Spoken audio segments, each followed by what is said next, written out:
Colegas, muy buenos días a todos. Tengo el honor de presentar a la doctora Paula Carlino, que es nuestra conferencista en el eje 3 de nuestro programa científico. La doctora Paula Carlino es investigadora del CONICET en el Instituto de Lingüística de la Universidad de Buenos Aires. Dirige el GISIOLEM, equipo pluridisciplinar que investiga las relaciones entre enseñar, aprender, leer y escribir en diversas disciplinas del nivel secundario, superior y de posgrado. Desde enfoques socioretóricos que aunan aportaciones de la didáctica, de la psicología y las ciencias del lenguaje, apunta a mostrar que la lectura y la escritura pueden enseñarse en contexto y con sentido en todos los niveles educativos y en todas las áreas disciplinares, evitando ejercitaciones que fragmentan y desnaturalizan las prácticas sociales de leer y escribir. Entre sus libros destacan Leer y escribir con sentido, Escribir, leer y aprender en la universidad, una introducción a la alfabetización académica, distinguido como el mejor libro de educación, editado por el Fondo de Cultura Económica, Lectura y escritura, un asunto de todos, libro declarado de interés educativo por el Senado de la República de Argentina, y también participa con un capítulo en Writing Programs Worldwide, Profiles of Academic Writing in Many Places, con Chris Tice y otros autores. Algunas de sus publicaciones pueden accederse desde el sitio de GISIOLEM, ¿sí? Y pido un fuerte aplauso para dar la bienvenida a Paula Carlino. Hola, buen día, ¿se escucha? Sí, buen día. Bueno, muchas gracias por estar aquí, gracias a los organizadores por invitarme, es un honor. A la vez la eficiencia de esta mega organización es admirable. Hace un momento creí que me desmayaba y vinieron con una ambulancia y ya me pusieron bien, en tiempo récord. Entiendo que este auditorio, yo cuando entré me sentí un poco intimidada, más intimidada estoy mirando desde aquí a ustedes. El hecho de que se llame Presidium, también en mi país Presidium, me da la idea de que es un circo romano y que los leones, yo estoy acá, pero bueno, intento reponerme rápidamente y empiezo con lo que voy a exponer. Voy a hablar sobre enseñar a escribir y leer y enseñar con lectura y escritura, iniciativas y debates en torno a las alfabetizaciones académicas. Para ponernos de acuerdo, ¿qué podemos entender o desde dónde voy a entender lo que es la alfabetización o las alfabetizaciones en general, incluyendo la alfabetización académica? Y la vamos a entender desde la enseñanza a participar, retomando ideas de la expositora anterior. Alfabetizar es enseñar a participar en diversas o específicas comunidades de cultura escrita. Eso es alfabetizar, o desde donde yo concibo la alfabetización. Y voy a empezar un poco por el punto central de mi exposición, que es qué es lo que se debate en torno a las alfabetizaciones académicas. Y voy a contar un poquito de historia, porque hace 10 años se debatían cosas que hoy, digamos, ya no se debaten, ya en todo caso se aceptan. Hace 10 años se discutía sobre si la educación superior debía hacerse cargo de enseñar a leer y escribir a los alumnos universitarios como una tarea propia de la universidad y no como una tarea remedial por lo que no aprendieron antes. En el transcurso de estos años, en Latinoamérica, ha habido una gran producción en torno al tema. Y por lo menos en los ámbitos especializados ya se acepta la idea de que la universidad debe continuar enseñando a leer y escribir los textos específicos que se requieren escribir y leer en su ámbito. ¿Por qué? Porque son formas de leer y escribir propias del ámbito universitario y esto ya no se discute. Sin embargo, el debate se ha situado en ¿a quién le cabe esa responsabilidad? ¿Quiénes, cómo, dónde, cuándo han de enseñar a leer y escribir en la universidad? Ese sería el punto del debate. Y mi presentación va aportar o intentar aportar en este debate. Habría dos grandes posturas, por lo menos aparecen en la bibliografía, dos grandes posturas. Por un lado, que la responsabilidad de enseñar a leer y escribir en la universidad recae en un especialista de lectura o de escritura, de composición, de redacción, en una asignatura específica, ¿sí?, en una materia llamada redacción académica, composición, lectura, escritura, a través de diversas ejercitaciones, ¿sí?, de una manera como para que sirva para el resto de las asignaturas, ¿sí? En general estos talleres suelen estar ubicados al inicio de los estudios superiores y tienen un carácter propedéutico, o sea, entendiendo por propedéutico que preparan para que luego, en un futuro, los alumnos que hayan pasado por estas asignaturas puedan leer y escribir en las materias que así lo requieran. El otro enfoque que se contrapone con este entiende que la responsabilidad por la enseñanza de la lectura y la escritura en la universidad incumbe a todos los profesores en todas las asignaturas a lo largo de todo el currículum universitario, en todas las materias. Y ya no se trata de enseñar a través de ejercitaciones, sino de brindar herramientas para ayudar a que los universitarios puedan participar en prácticas de lectura y escritura que se requieren para intervenir y para formar parte del aprendizaje de una disciplina específica. Por lo tanto, es un enfoque situado, no general, que corresponde a lo largo de toda la universidad y a la vez se contrapone a esta idea propedéutica de preparación o entrenamiento para el futuro, porque de lo que se trata es de enseñar dando herramientas para participar aquí y ahora en la lectura y la escritura de mi propia asignatura. Estos serían los dos enfoques que se debaten. ¿Cuáles son los fundamentos de la postura que yo voy a asumir? Y dado que el auditorio de este congreso entiendo que no son solo profesores de educación superior, sino que también hay o bien maestros o bien especialistas en otros niveles educativos, he querido intencionalmente basar diríamos, la argumentación que voy a hacer no solo en bibliografía que se refiere específicamente a educación superior, sino también en bibliografía que ha sido producida para la alfabetización inicial, porque entiendo que hay principios que se comparten entre la alfabetización inicial, o sea, enseñar a leer y escribir, diríamos, en la educación infantil, en la primaria. Hay principios que se comparten también para la educación superior. Y entonces yo acá menciono algunas corrientes teóricas, el lenguaje integral, el interaccionismo sociodiscursivo, la didáctica de las prácticas del lenguaje, específicamente en Argentina, los desarrollos de esta corriente actuales en Argentina, encabezados por la profesora Delia Lerner, leer y escribir como herramientas de aprendizaje a la vez que objetos de enseñanza en cada materia. Y las corrientes que en la educación superior de alguna manera han aportado principios, diríamos, compatibles con los anteriores son el movimiento escribir a través del currículum o escribir en las disciplinas del entorno anglosajón, la socioretórica, la enseñanza de los géneros discursivos, géneros entendidos no como clases de textos, sino como clases de acciones sociales que se realizan en torno a textos. Y en Australia este enfoque se llama enseñanza de la escritura en contexto. Estas son las fuentes. Y entonces, intencionalmente, traigo la cita de una investigadora que ha investigado este tema para el nivel primario. Y en el nivel primario sostiene que desde todas las asignaturas se debe enseñar a leer y escribir. Y me parece interesante la forma en que lo plantea. Lo voy a leer.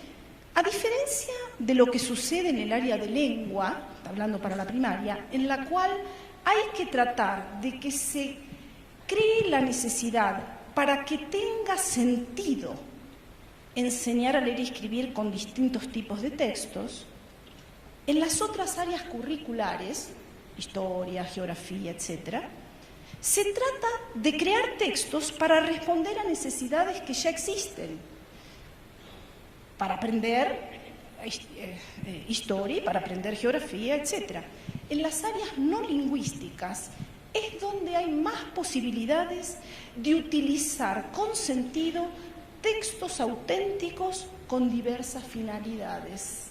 Y sobre este punto de por qué los profesores de todas las asignaturas hemos de seguir ocupándonos de enseñar a leer y escribir, este punto es porque es en las asignaturas donde probablemente para muchos estudiantes solo tenga sentido aprender a leer y escribir.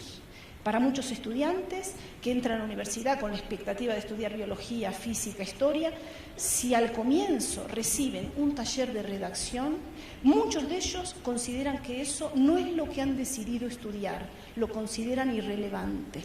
A diferencia de si en sus propias asignaturas se les dan herramientas para poder leer y escribir los textos de sus propias disciplinas que necesitan leer y escribir para participar en esas disciplinas, ahí encontrarán otro sentido.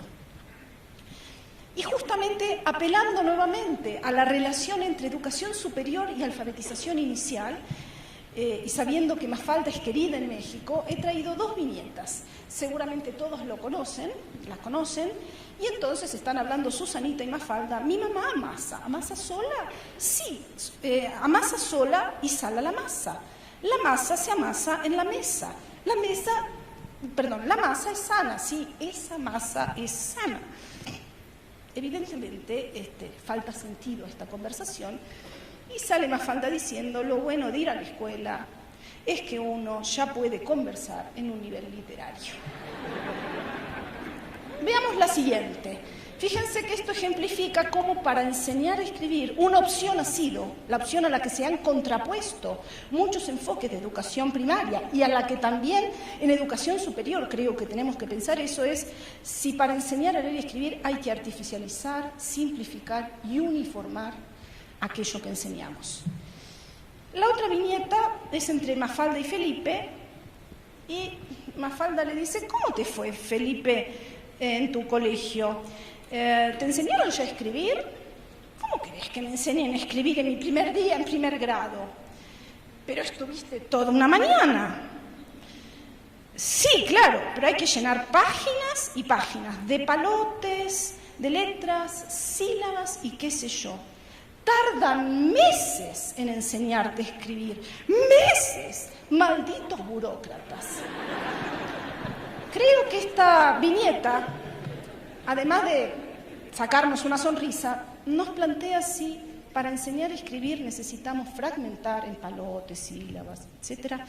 Por lo tanto, disolver, desvirtuar, desnaturalizar lo que es la escritura, que siempre es completa, con función, para decir algo relevante, y a la vez, si es necesario, postergar ese uso relevante para un futuro. Esto de lo propedéutico, el entrenamiento en los palotes, en las sílabas, en las letras, se hace con la confianza en que más adelante todo ese aprendizaje servirá para hacer algo relevante. Mientras tanto, podemos tener a las mentes de los alumnos haciendo algo que mucho sentido no tiene para ellos.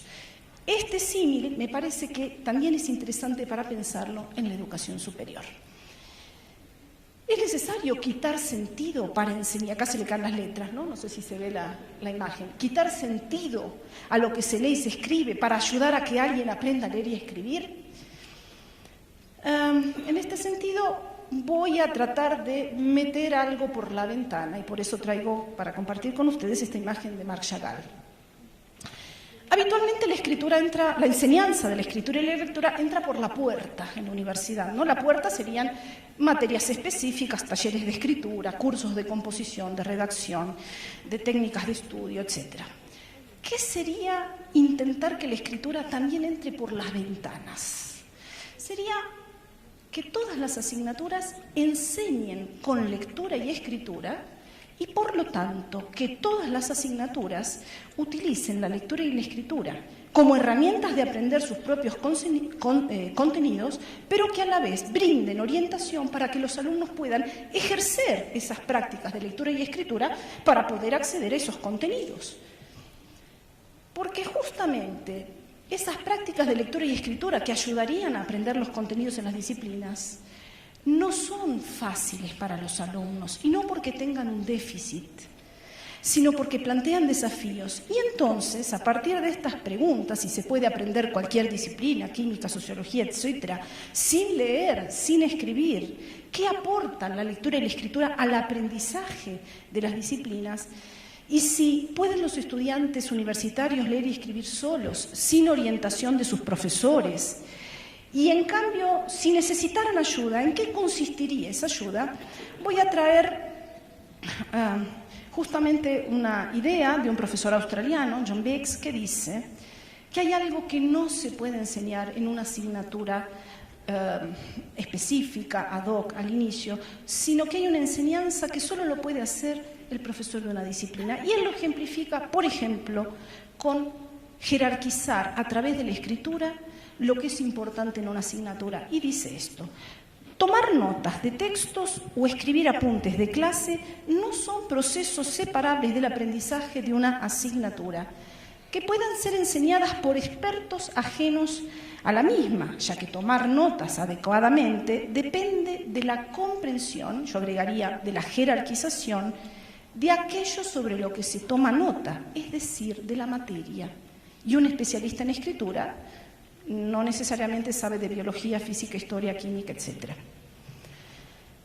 Voy a compartir con ustedes algunos resultados de 2 líneas de investigación que hemos realizado dentro del equipo, el GISIOLEM, y en las que han participado varias integrantes del equipo, como Emil Sedimen, Viviana Estienne, Graciela Fernández, Patricia Iglesia, Irene Laxalt y Carolina Roni. Las 3 últimas, afortunadamente, han venido a este congreso y presentan también trabajos específicos en las jornadas de estos días. Yo voy a tomar algunos resultados de investigaciones que hemos hecho en el equipo junto con ellas.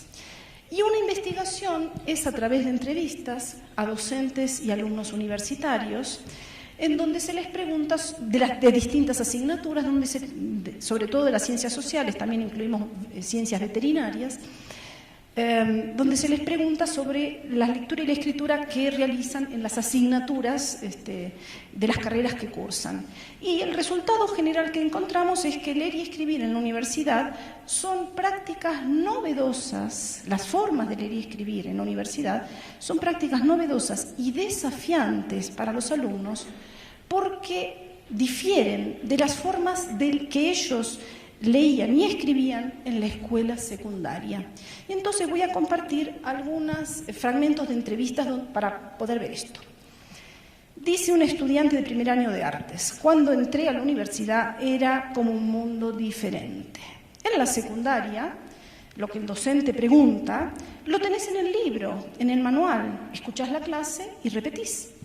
Acá te dan un montón de textos, mucho más complejos, en los que nada se toma como una verdad absoluta, sino que son opiniones de diferentes autores y reflexiones o cosas así, y vos tenés que aprender a entender cada una.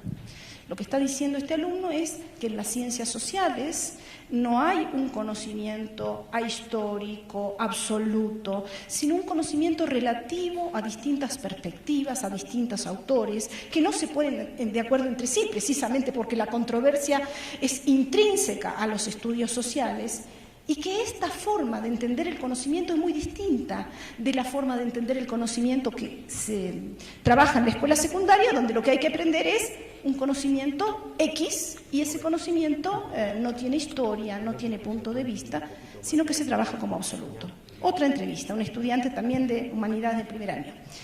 Dice que la diferencia con la secundaria es diferente en cuanto a la extensión de los textos y también en cuanto a lo de los autores, o sea que hay muchos autores, que cada uno dice algo distinto y que también lo que dice un autor no es verdadero en términos absolutos, sino que es discutible. Y fíjense lo que termina diciendo: yo, por ejemplo, en la escuela secundaria tenía una definición de literatura y ahora no tenemos. ¿Sí? O sea, eso de aprenderse la definición, ¿sí? En la universidad no se trata de eso. Otro estudiante de psicología, lo que me pierde cuando leo, ¿no? Lo que lo hace perderse y a veces dormirse, es que las deducciones que uno pueda sacar de los textos, extraer, no están escritas en ningún lugar. Entonces a veces me resulta difícil saber si está bien, o sea, porque son inferencias. Otro estudiante dice, una pregunta que les dio el profesor decía, ¿qué cosas le agrega Althusser a Marx? Ah, bueno, entonces, con esta pregunta, yo ya sé que a Marx y a Althusser los tengo que estudiar juntos, porque se complementan o difieren, ¿no? Pero en verdad, yo los vi por separado. Con esa pregunta, yo ya sé que me van a preguntar en el examen sobre la relación entre ambos. Pero si no me hacen esa pregunta, yo no sé que tengo que contrastarlos. Y este es un modo de estudio específico de las ciencias sociales del nivel superior. Otro estudiante, en las materias, dice, te piden que el texto esté bien organizado, que se entienda. Pero eso es lo que te piden, pero no te explican nada, no te dicen cómo incluir citas textuales ni referencias bibliográficas. Fíjense que ahí un docente podría enseñar a participar en su materia.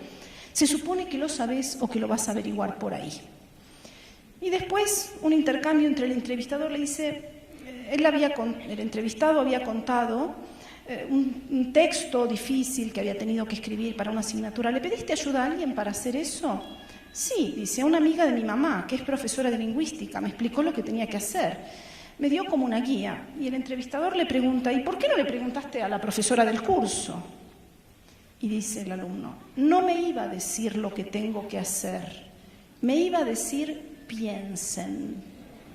Fíjense, ¿no? Esto implica que los profesores suponemos que los alumnos deben saber lo que nosotros estamos esperando que hagan, no lo informamos y solo el alumno que tiene, por fortuna, algún conocido dentro del mundo académico puede recibir una enseñanza necesaria para participar en esa asignatura a través de la situación de escritura que se le propone. El alumno que no viene de un medio académico, que no tiene ningún conocido de la mamá, se queda afuera. Bueno, esto voy a comentarlo porque me parece interesante pensar que en general en la universidad la lectura y la escritura se nos cuelan subrepticiamente y que aparecen al momento de la evaluación, pero que no suelen resultarnos visibles a los profesores de las distintas asignaturas cuando enseñamos nuestras materias. Y entonces acá traigo lo que dice Rick Leahy, que era el director de un centro de escritura de la Universidad Estatal de Boise, y dice lo siguiente: parte del problema del ciclo tradicional de las tareas de escritura es que los alumnos hacen todo su trabajo al principio, elaborando su escrito, y el profesor hace todo su trabajo al final, calificándolo. No creo que haya forma de desprenderse totalmente de este patrón, pero cuando lo pienso es deprimente. Se produce muy poca colaboración. El profesor y la clase son como barcos que pasan en la noche. El estudiante que entrega un escrito puede sentir, después de todo su trabajo, que el texto desaparece en un agujero hasta que regresa más tarde con una nota. Los profesores a veces sienten que los trabajos han sido escritos por una cuadrilla de extraños que no estuvieron en la clase porque no dan muestras de haber prestado atención a lo que se supone debían hacer. Fíjense qué desencuentro, ¿no? Los barcos que pasan sin darse cuenta que existe el otro. Vamos a saltear esto. ¿Cuál sería la explicación que se ha dado a esta situación? ¿Por qué los profesores de las distintas asignaturas se nos ha hecho invisible que los alumnos necesitan que los orientemos en los modos de leer y escribir que ellos necesitan para participar en nuestras asignaturas? A mí me parece bien interesante lo que David Russell ha mostrado como un supuesto que estaría en la base de esa invisibilidad. Y dice así: la escritura es habitualmente considerada una habilidad simple y generalizable, aprendida o no aprendida, fuera de una matriz disciplinaria, en la escuela secundaria o al comienzo de la universidad, y no relacionada con las disciplinas. Una habilidad universalmente aplicable, desvinculada del contenido, una técnica separada e independiente. Fíjense que lo que nosotros hacemos se basa en ciertas concepciones implícitas que tenemos sobre qué es la escritura. Y sigue diciendo Russell: de aquí surge la casi universal queja de los profesores sobre lo mal que escriben los estudiantes, y también el omnipresente rechazo a hacerse cargo de su enseñanza en su disciplina, pensando que se trata de una habilidad general que debieron haber aprendido y que si no vienen es por un déficit, etc. Veamos otro supuesto sobre la escritura que también podría explicar por qué los profesores de las distintas disciplinas no enseñamos a leer y escribir como pretendemos. Y dicen Carter, Miller y Penrose, dice: la escritura es considerada más un producto textual que un proceso intelectual. Y ellos abogan, y todo el movimiento Escribir a través del currículum, porque la escritura es una de las herramientas intelectuales más poderosas para ayudar a construir conocimiento, especialmente en el ámbito superior. Voy a mostrar ahora resultados de otro estudio que también hicimos con colegas de mi equipo, que diríamos incluso van a exponer algo de este estudio en estos días, y que es de una muestra nacional a través de una encuesta en donde 544 profesores del nivel superior, de hecho de institutos de formación docente que preparan a futuros profesores secundarios, de distintas carreras y distintas asignaturas, se les preguntó por cuestiones de lectura y escritura en sus materias. Y encontramos a grandes rasgos el siguiente panorama. Muy pocos docentes, muy pocos se despreocupan. Ya no hay docentes que se despreocupen, son mínimos. La mayoría, o un porcentaje importante, está preocupado por cómo leen y escriben sus estudiantes en el nivel superior. Y también hay una proporción bastante importante, probablemente años atrás esto hubiera sido, o nosotros habíamos hipotesizado que hubiera sido más bajo, pero también encontramos una proporción importante de docentes de biología, química, historia, etcétera, que dicen, no sabemos qué hacen en la realidad, pero que dicen ocuparse de la lectura y escritura en sus materias. Sin embargo, cuando los campos abiertos de la encuesta, donde no era ya elegir una opción, sino que los profesores encuestados tuvieron que describir qué es lo que hacen, del análisis de esas descripciones que ellos hacen, encontramos un panorama que hay que detallar, porque hay dos formas de ocuparse. Una es simplemente ocuparse en los márgenes de las asignaturas, o sea, dar pautas inicialmente y corregir el producto final. ¿Sí? Básicamente sería eso. Y hay otro modo de ocuparse, más minoritario, en donde los docentes declaran acompañar las formas de leer a través de las clases, y no solo al principio y al final, los modos de leer y escribir que requieren para participar de sus asignaturas. Y voy a dar algunos ejemplos de lo que escribieron estos profesores, que categorizamos en este último modo, que sería ocuparse trabajar en clase con la lectura y la escritura durante las clases y no solo marginalmente o en la periferia al principio o al final. Por ejemplo, un profesor de psicología o profesora dice: en mi materia propongo un trabajo práctico, escrito, con investigación bibliográfica y restricción de espacio. Dice, suele tener varias reescrituras, y en negrita subrayamos, con asesoría de compañeros y docentes. O sea, empieza a haber una interactividad, ¿sí?, durante el proceso. Un profesor de geografía o profesora dice, los alumnos redactan consignas y se la pasan a otro compañero para saber si es clara la consigna o si responden a lo pedido. Se trabaja con redacciones, comentando tanto la corrección de los conceptos como la forma de expresarlos, y también con exposiciones orales. Ahora, ¿qué pasa en materias como matemáticas, por ejemplo, o física? Y dicen lo siguiente: ¿cómo trabajarían? Y los ejemplos que dan son estos. Trabajo mucho con la comprensión de los enunciados de los problemas matemáticos. Y en física, en la misma línea dice, ocupo mucho tiempo en la comprensión de la situación problema y poco en la solución analítica. Escribe, aplicar formulación. Esto lo propongo de la siguiente manera. Dado un enunciado, discutimos su contenido.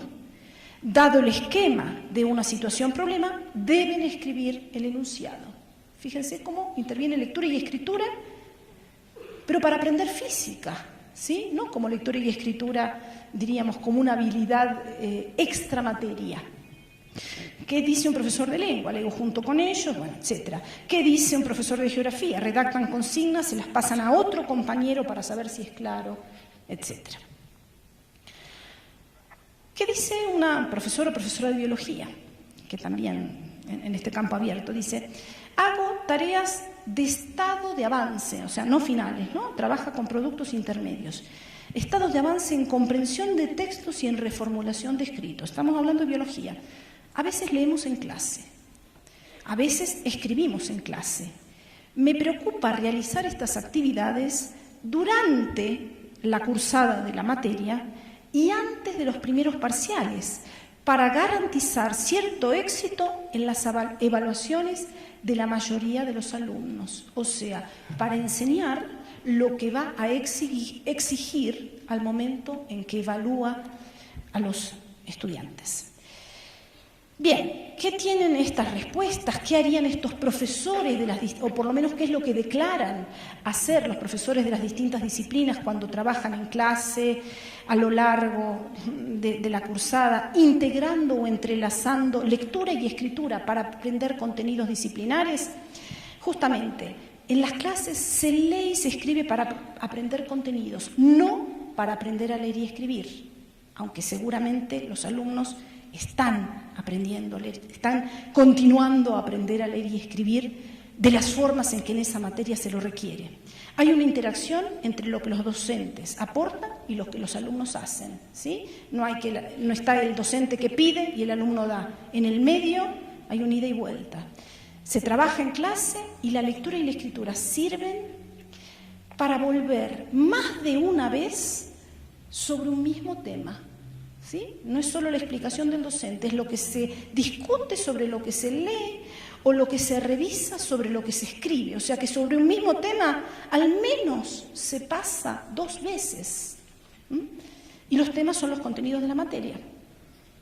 Bien, ¿cuál sería, para volver al principio, nuestra posición en este debate, en estas 2 columnas del principio que mencionamos sobre ¿quién tiene la responsabilidad de enseñar a leer y a escribir en la educación superior? Nosotros cuestionamos los cursos de lectura, escritura, redacción, composición, pero no cualquier curso, sino aquellos que parcelan, en partes o fragmentan, las prácticas de lectura y escritura y enseñan habilidades o pedacitos de habilidades fuera de un contexto de uso. No cuestionamos, ¿sí?, los cursos o talleres, en cualquier momento de la carrera, que tengan un enfoque situado, es decir, que ayuden a ejercer prácticas inmediatas, no propedéuticamente para un futuro incierto. A la vez, abogamos por redistribuir la responsabilidad por a quien cabe enseñar a leer y escribir en la educación superior. Y consideramos que se trata de una responsabilidad compartida, transversal y longitudinal, o sea, a lo largo de toda la carrera y a lo ancho de todas las materias. ¿Cuál sería el rol entonces de los especialistas en lectura y escritura?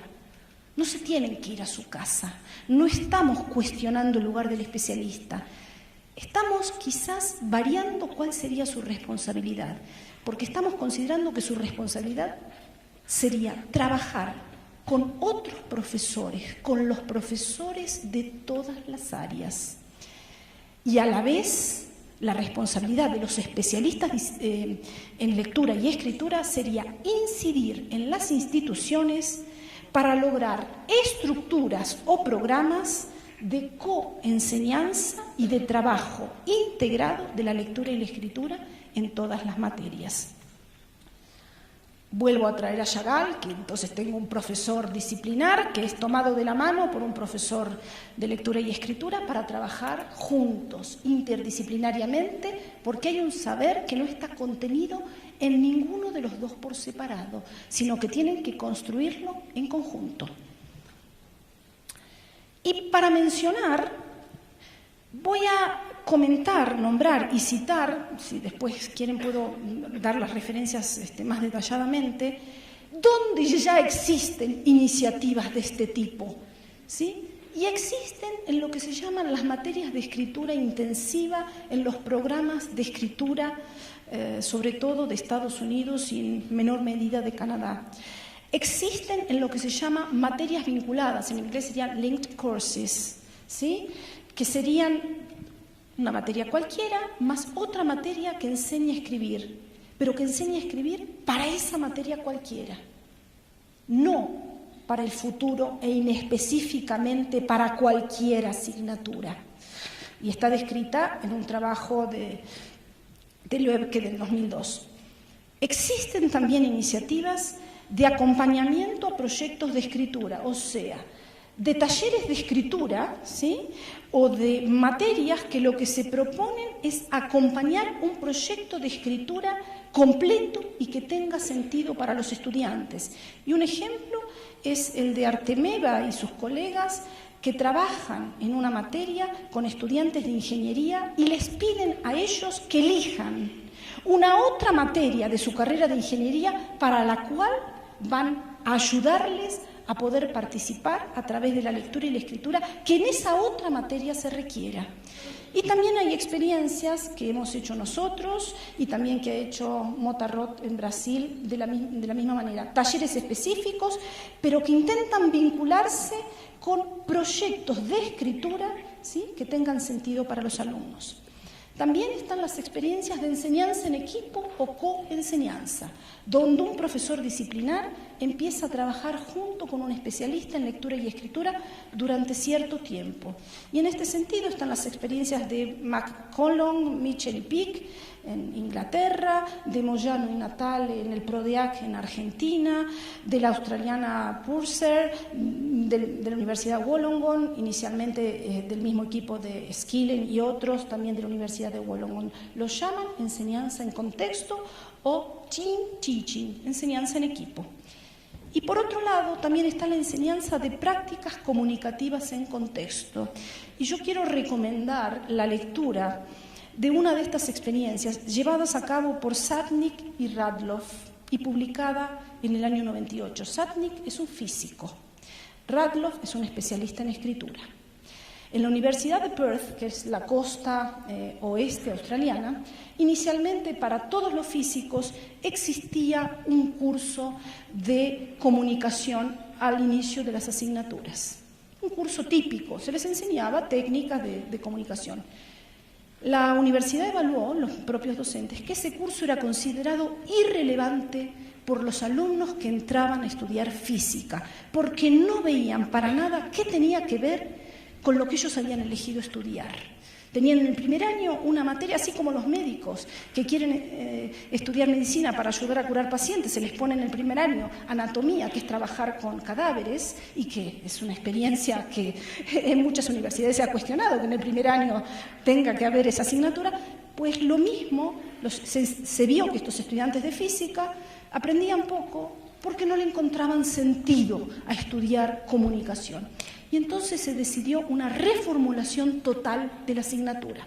Empezaron a trabajar en conjunto un físico y un especialista en escritura. Y lo que decidieron es que la materia ya no iba a enseñar técnicas generales y para aplicar propedéuticamente cuando los físicos tuvieran que escribir.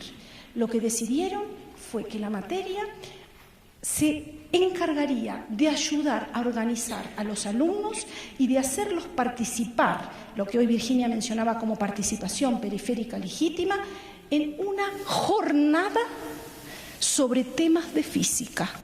Los alumnos iban a encarar un proyecto con ayuda de estos dos profesores para que al final del curso se iba a hacer en la propia universidad una jornada abierta a un público externo donde los alumnos iban a exponer. Previamente iban a escribir ponencias sobre temas de física que a cada uno les interesara y para lo cual tenían que ponerse a investigar sobre esos temas. Se decidió que se iba a invitar a estudiantes secundarios de la región para participar como audiencia. Se organizaron en comités, un comité de evaluación de las ponencias, en donde hubo referatos, revisión entre pares, se seleccionaron las ponencias que iban a ser presentadas, se armaron las actas de las jornadas, consiguieron un ISBN para editar y editaron 100 ejemplares de esas actas. Un comité se organizó de recepción, otro de propaganda. Alma sabe todos los comités que tuvo que poner a funcionar para armar un congreso, pues en eso también participaron los alumnos. Se invitó un conferencista externo, alguien que los alumnos eligieron para que expusiera sobre un tema clave y que también ellos iban a escuchar. Y por lo tanto los alumnos tuvieron que leer, escribir, investigar, presentar oralmente e incluso publicar sobre temas de física. En el camino aprendieron o continuaron aprendiendo a leer y escribir para física. Se hicieron evaluaciones. Lo que los alumnos dicen del paso por esa materia es espeluznante. Han dicho que aprendieron de todo. Aprendieron a investigar en Internet. Estamos hablando de que se publica en el 98. Aprendieron a investigar en Internet. Aprendieron a recortar un tema para hacerlo, para que quepa en el tiempo de una ponencia. Aprendieron a escribir, aprendieron a revisar, aprendieron cómo se organiza un congreso. O sea, leyeron y escribieron con sentido a la vez que siguieron aprendiendo a leer y escribir. Creo que este ejemplo vale la pena para que nuestras cabezas se sacudan, porque podemos enseñar a leer y escribir en la universidad a través de modos diversos que ya fueron o están siendo experimentados en otros lados. Y conocerlos nos ayuda a no tener que partir de cero. Bueno, esto era lo que yo tenía para decir y les agradezco mucho.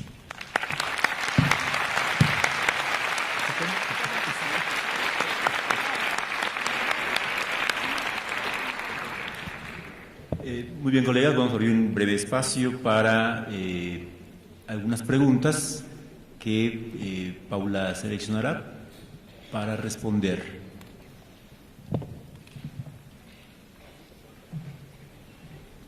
Tenemos 5 minutos para eso. 10 minutos.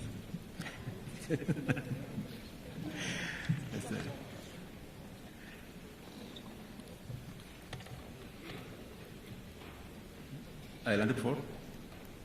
¿Le dieron haber dado tarjetas para hacer sus preguntas?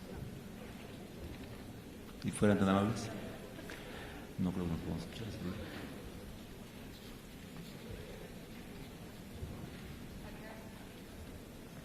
Las compañeras que nos apoyan.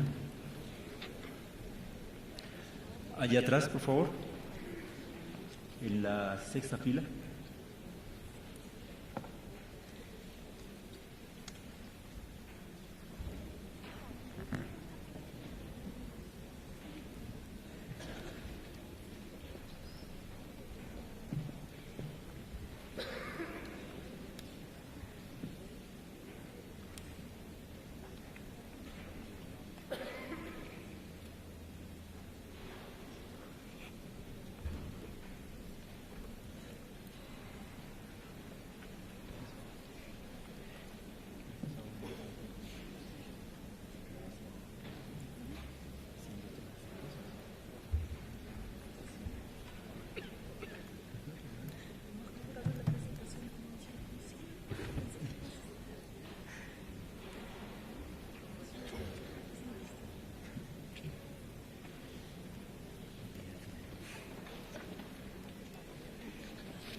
Puedo empezar con las que me han llegado.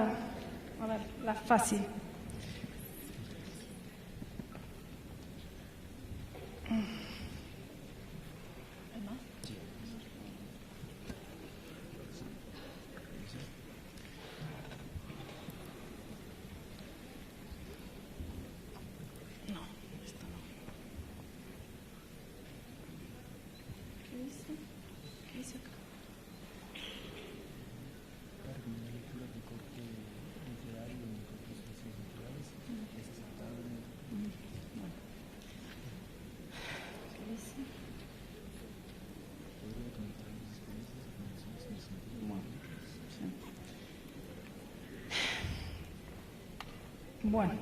Bueno, son bastante diferentes. Trataba de hacer montones y ocupo toda la mesa porque hay un ejemplar por cada montón.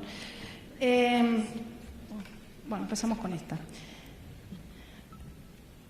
Hay una pregunta que dice: ¿conoce alguna experiencia de enseñar a escribir en entornos de educación a distancia? Nuestro equipo no ha investigado, sino que ha empezado recién a investigar cómo incluir las tecnologías de la información y la comunicación con la lectura y la escritura, o que hacen uso de la lectura y la escritura en clases de biología, pero todavía no tenemos resultado. Eso igual no es educación a distancia. Entonces allí no podemos aportar, esperamos que en un par de años sí podamos decir algo.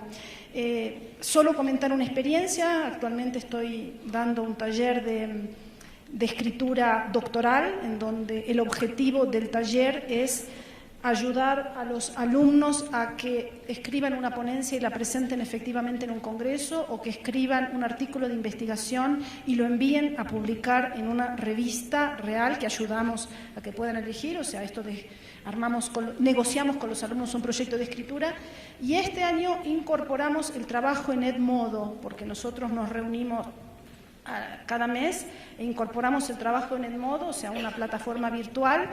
Es la primera vez, yo soy novata en eso, y me ha parecido que potencia los intercambios. O sea, el hecho de poner consignas, la consigna que nosotros pusimos fue dar una bibliografía, que los alumnos elijan un texto y lo comenten a los demás, no solo al docente, y lo comenten no en términos de resumirlo, ni de dar cuenta de si lo leyeron o no, sino si lo encontraron útil y por qué, o si lo encontraron irrelevante para ellos y por qué. Y los intercambios son muy interesantes, y es un medio en donde aparece la lectura y la escritura, y lo que hace es potenciar los tiempos. En clase no habría habido tiempo para que todos participaran, y en el foro hay tiempo, con lo cual yo soy muy nueva en esto, pero con 2 meses de haber puesto a funcionar esto, digo, uy, esto habría que hacerlo más seguido en otros cursos. O sea que me parece que siempre que se lee y se escriba con sentido, si las herramientas tecnológicas nos permiten avanzar en eso, adelante. Y por ahora no puedo decir más, porque no tenemos investigación. Después...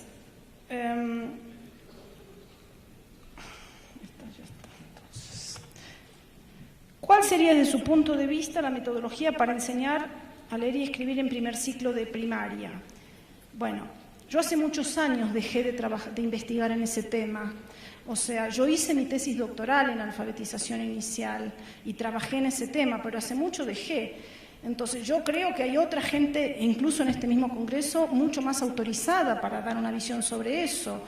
En la Argentina puedo mencionar autores para que los googleen y bajen. Está el equipo de Mirta Castedo trabajando en alfabetización inicial, está el equipo de Delia Lerner y Beatriz Eisenberg trabajando en los últimos años de la escuela primaria. Otros autores son Ana María Kaufman, por supuesto Emilia Ferreiro y otra gente. Esos son los autores que a mí me han formado y cuyos principios, aunque referidos a la alfabetización inicial, pienso que tienen que ver con las ideas que he ido construyendo para la educación superior. ¿Cuál? Acá me pasan. cómo superar el obstáculo en el cual los profesores de otras asignaturas no ven la importancia de trabajar en equipo. En México no se le da real importancia a la enseñanza de leer y escribir. Bueno, esta pregunta está buena y surge habitualmente. Fíjense, nosotros tenemos dos alternativas, o quejarnos, o sea, quejarnos de los alumnos o hacer algo, o incluso quejarnos de los otros profesores o hacer algo, ¿no? Podemos quejarnos de que los otros profesores no ven la necesidad. Yo lo que planteo es convertir o reconvertir esa queja en un problema, pero no en un problema de los otros profesores, en un problema nuestro, porque somos nosotros los que, en todo caso, pudiéramos querer que esos otros profesores integren la lectura y la escritura en la enseñanza de sus asignaturas. Si lo enfocamos como problema, tenemos que poder ponernos a investigar y a probar caminos para ir intentando solucionar ese problema. Y quizás los primeros caminos no nos den resultado, pero lo que yo estoy proponiendo es no nos quejemos de lo que no hacen los otros. El problema lo tenemos nosotros somos los que pensamos que esos profesores deberían ocuparse también de la lectura y la escritura. Y entonces nosotros tenemos que echarles una mano y ver si logramos acercarlos a nuestros fines. Es muy probable que el estado utópico de que sean todos los profesores no lo logremos, no lo veamos nosotros. Pero ¿por qué no empezar trabajando con un puñado de profesores que sí se pueden empezar a interesar? ¿Por qué tenemos que hacer todo o nada? Esa sería mi respuesta. El problema lo tenemos nosotros y un problema no es una vergüenza. Tener un problema es una oportunidad para investigar, para ver cómo hago para enfrentar ese problema. ¿Sí? No lo voy a solucionar hoy. Voy a tener que tratar de hipotetizar caminos para aproximarme a su resolución e ir probando, e ir viendo si empíricamente esos caminos que hipotetizo sirven o no. Y si consigo que una docena de profesores de una carrera se ocupen, para los estudiantes será mucho mejor que ninguno se ocupe, aunque no se ocupen los 1.500 profesores que conforman diríamos, el cuerpo de profesores de la facultad. Se nos acabó el tiempo. Bueno, podremos seguir conversando en otro momento y disculpen las preguntas que han quedado sin responder. Gracias. Pues